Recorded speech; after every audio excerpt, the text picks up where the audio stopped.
Hello, Trev here.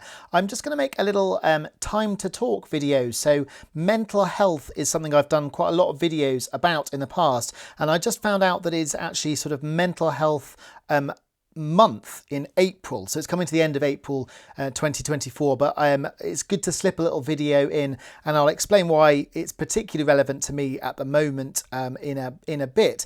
But just to look first of all, for the Musicians Union are sort of the main flag bearers to Mental Health Awareness Month 2024, and there's lots of resources which I'll put a link to in the comments below if you've not seen them. Musicians Union are a great thing for all musicians to be involved in, not just classical musicians but any performing musicians, teachers, and if you want to kind of just have a look at their website and consider joining it, I'm very pro being in a union, and like I say, I'll talk about this a little bit later.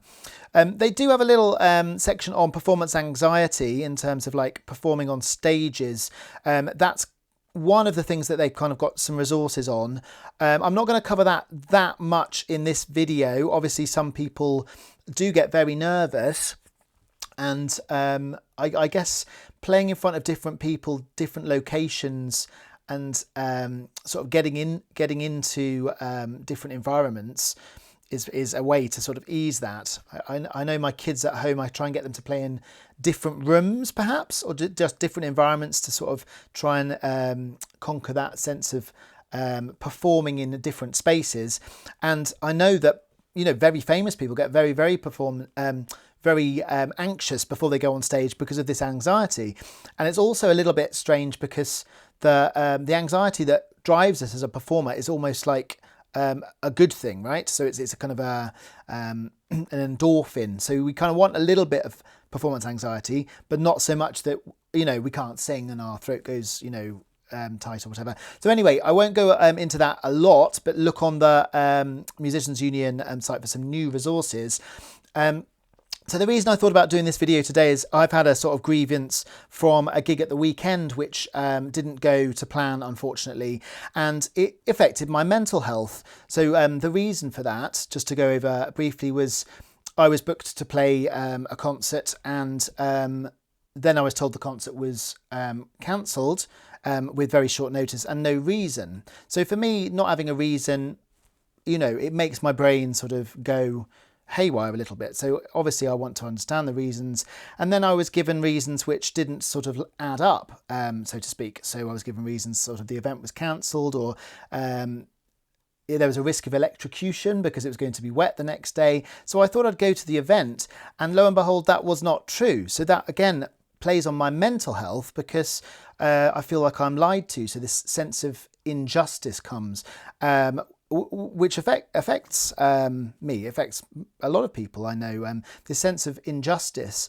comes, and then there's I guess the last bit perhaps is the being paid for this gig. So the fact that there was someone else performing when I was supposed to be performing. So not only was I double booked, the people didn't acknowledge that was an error, and then they proceeded to not pay me. What makes this a little bit more complicated is that with gigs, I'm quite lucky in a way that I don't do lots of gigs because I fear that this is quite common in terms of booking. But there's a booking agent perhaps, and there might be a promoter, and there might be, I don't know, an event manager, and then you've got the artist. So you have this sort of tier system. So the person at the top who perhaps pays the money isn't necessarily the person doing the booking, and isn't necessarily the person that you're going to see on the day. So in this particular case, there were probably sort of there's a chain of like 4 people. There's the top, I say top, but the person who controls the money actually. So the kind of director or whatever of the company. There's an event manager perhaps, or a booker who maybe booked me, for example. There's someone on the day perhaps, and a site manager, and then there's me. So the site manager maybe doesn't know what's going on, the event booker perhaps gets a miscommunication, and the person at the top is ultimately at fault.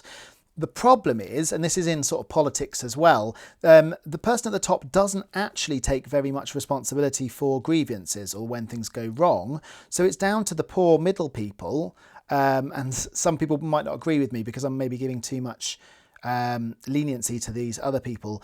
But if they are told, oh, okay, you've got to cancel the gig, but not given a reason, then they've got to kind of make it up, and they take the flak, so to speak. So this happens a lot, and the site manager or the security or whatever don't particularly know. So this kind of hierarchical structure I don't really like. And as a self-employed person, I tend to deal with everything. So if someone books a guitar lesson with me or a music lesson or whatever, they're dealing with me. They know it's me. If something goes wrong, it's me, or whatever. But with these structures, I don't really like it, and I don't like the fact that the person at the top has all the power and is protected by this lower level personnel, so to speak. And unfortunately, at the bottom rung, so the musician is often the person that gets mistreated, so to speak, because it's seen as a kind of a privilege to play your songs. And I've kind of done a little bit of work trying to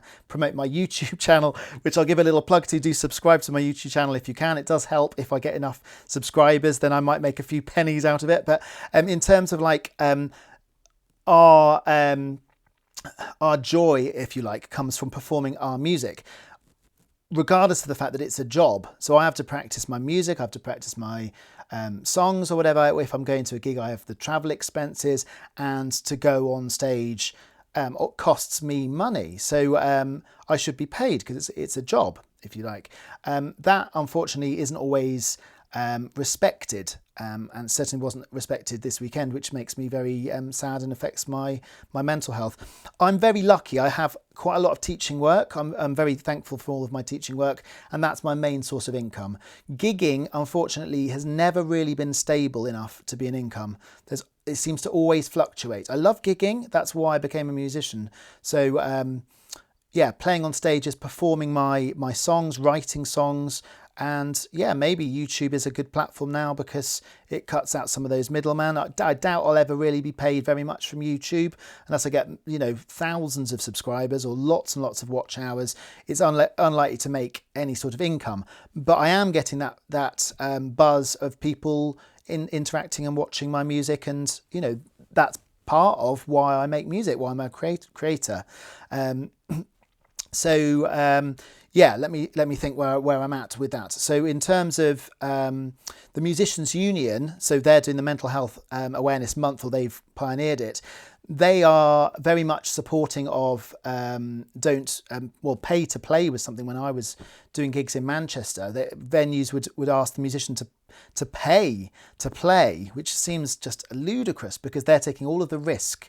Okay, the musician takes the risk, and if the event isn't successful, then the promoter, the guy at the top, or the person at the top, generally guy, but it's not always, will make profits regardless of what happens. So in this situation, it was a outdoor festival. It was a food festival called Feastival at Moreton-in-Marsh, which is a nice town in the edge of the Cotswolds.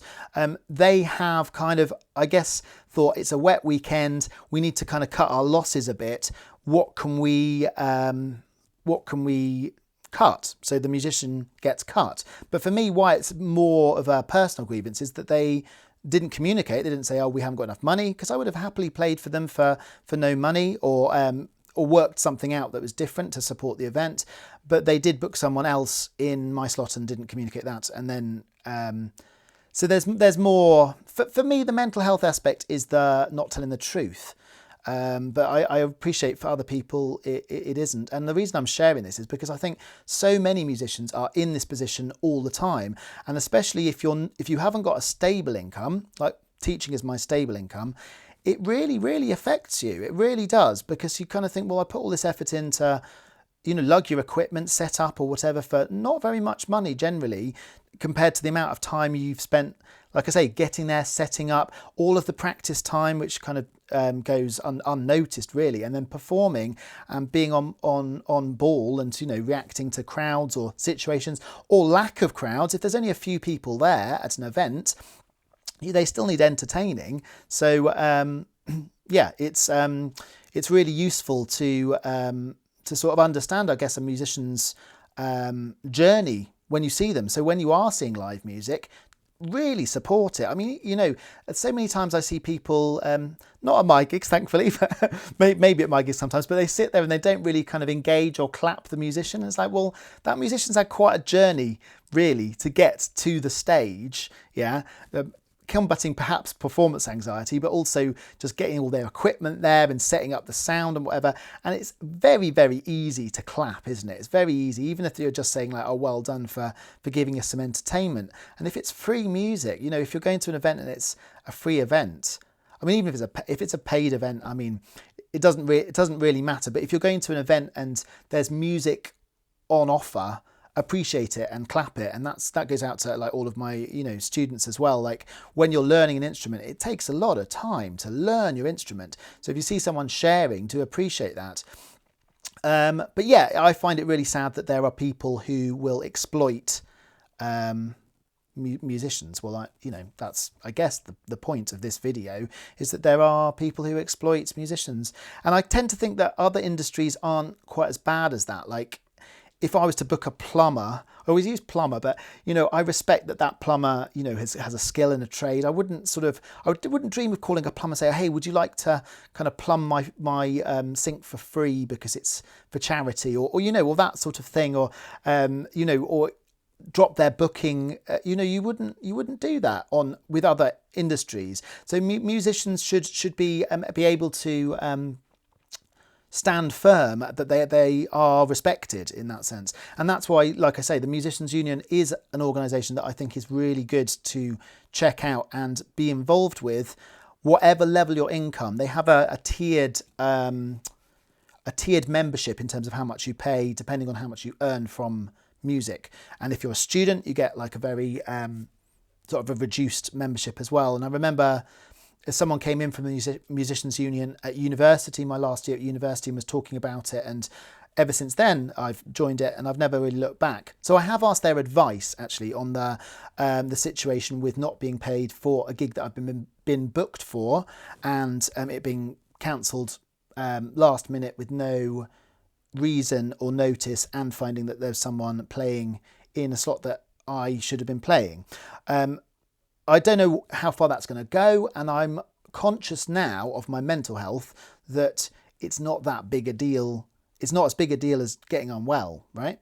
Part of me feels that I should stick up for, you know, musicians, because I've got the energy to do that. I'm in a privileged position that I don't really need that fee from that gig. I don't need it. I'm not hard up. So that also makes me feel like I should stand up for other musicians that don't have that energy, and it becomes a bit of a crusade. So this is something that I get a lot in terms of like how I can protect my mental health but stand up for what I believe in. And I guess just a little link before I finish up, just sort of that sort of totally applies in all different aspects of our world at the moment, of like politics and all the, you know, the horrible things that are going on in the wars and stuff, and how we stand up for what we believe but don't let our mental health go, or politics. Yeah, it's a big thing. I have done a few other videos on mental health, which you can have a look at. I'll put the link at the end of this video. Please do click subscribe. It's just a little way of supporting musicians, and if you see other musicians that you like, you know, click subscribe, click like, write comments on their stuff, clap when you see them live. It really does sort of make a difference, because you don't know what else is going on in terms of them, you know, maybe not being paid or not really been treated the way that they should be. And yeah, see you in the next video. Bye bye.